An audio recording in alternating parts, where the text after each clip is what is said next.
السلام عليكم ورحمة الله. مرحبا بكم في القناة. فضلا منكم اشتركوا في القناة وفعلوا الجرس، وإذا عجبكم الفيديو خلوا لي إعجاب وشي تعليق زوين، وشكرا على دعمكم.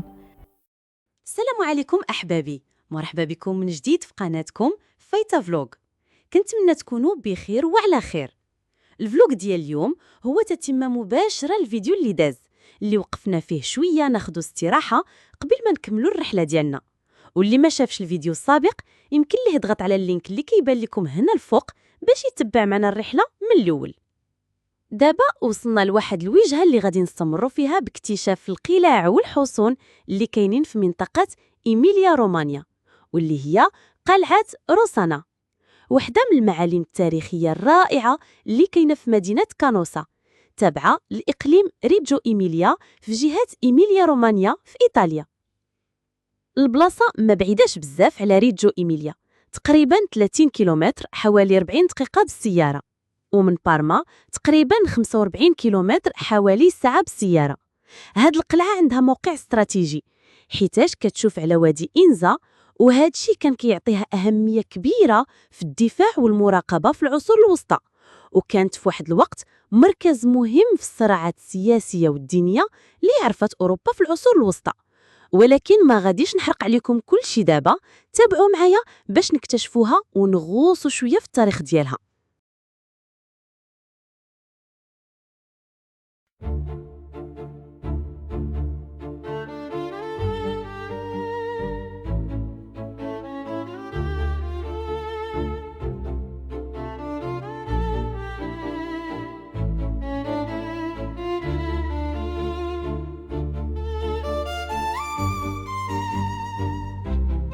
هاد القلعة تبنت تقريبا في السنة 950 على يد واحد السيد اسميتو أدالبرت واتو، جد السيدة الشهيرة ماتيلدا دي كانوسا. الهدف منها كان بسيط وواضح، تحمي القلعة الكبيرة ديال كانوسا وتراقب أي خطر جاي من واد إنزا، وكانت جزء من شبكة دفاعية قوية. وعلى فكرة، اللي ما عرفش هاد الشخصيات والقلعة الكبيرة اللي ذكرت يرجع يشوف الفيديوهات اللي فاتوا، غادي نخلي لكم ليا الفوق فيهم شرح وافي باش تاخدوا فكرة.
من بعد ولات القلعة ملك العائلة داكوريجو في القرن 13، وبقات عندهم حتى القرن 17، وفي هذه الفترة كانوا كيستعملوها باش يتحكموا في الطريق والتجارة بين الشمال والجنوب.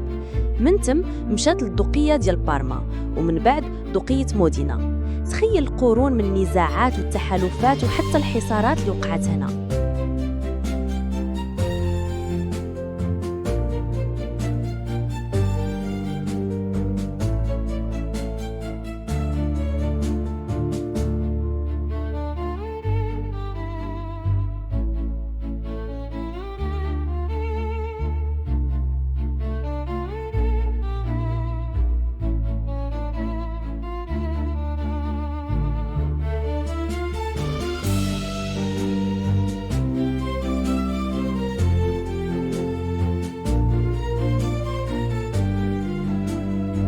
القلعة في الأول كانت عامرة بالحياة، قاعات الجنود، غرف الحكام، مخازن المؤونة، وحتى كنيسة صغيرة مكرسة لسان ماتيو الرسول. هاد الكنيسة كانت قلب روحي للقلعة، والناس اللي ساكنين هنا كانوا كيلتجؤوا ليها في الأوقات الصعيبة بحال إلا كانت شي حرب.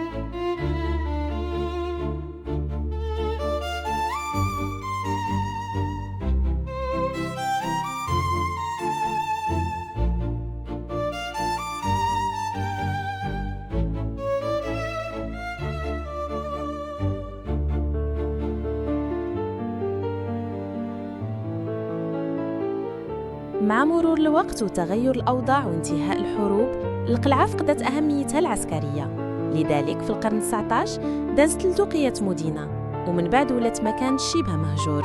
لكن في سنة 1999 بداو فيها الترميمات ورجعوا لها الحياة، واليوم تقدر تجي تزورها وحتى تبات فيها.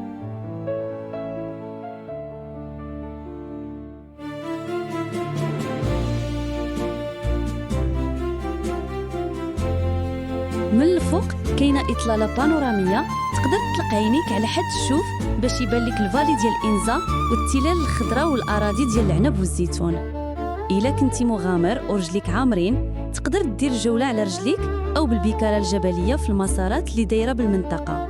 وحتى التصوير هنا من الفوق زوين بالنسبه لهواة التصوير.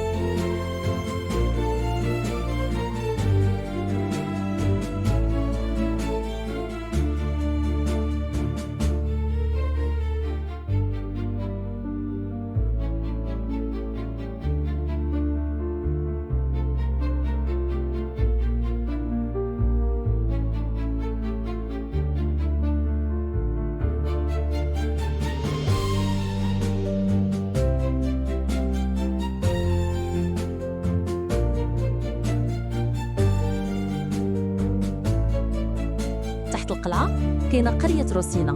هاد البلدة الصغيرة كتعيش حياة هادئة بعيدة على الصداع والسرعة ديال المدينة. الديور فيها كلها مبنية بالحجر، وكاين ديور هنا اللي عمرها مئات السنين.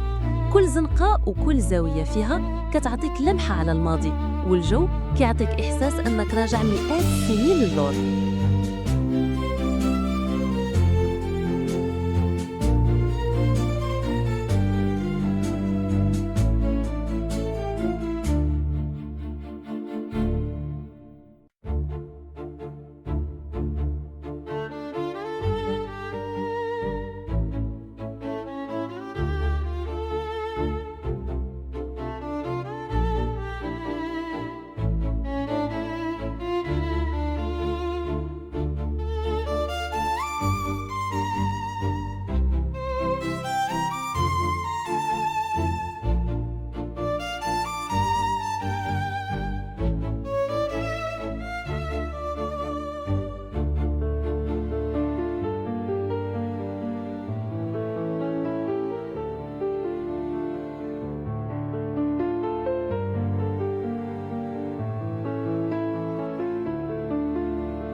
وهكا نكونوا سالينا الرحله ديال اليوم.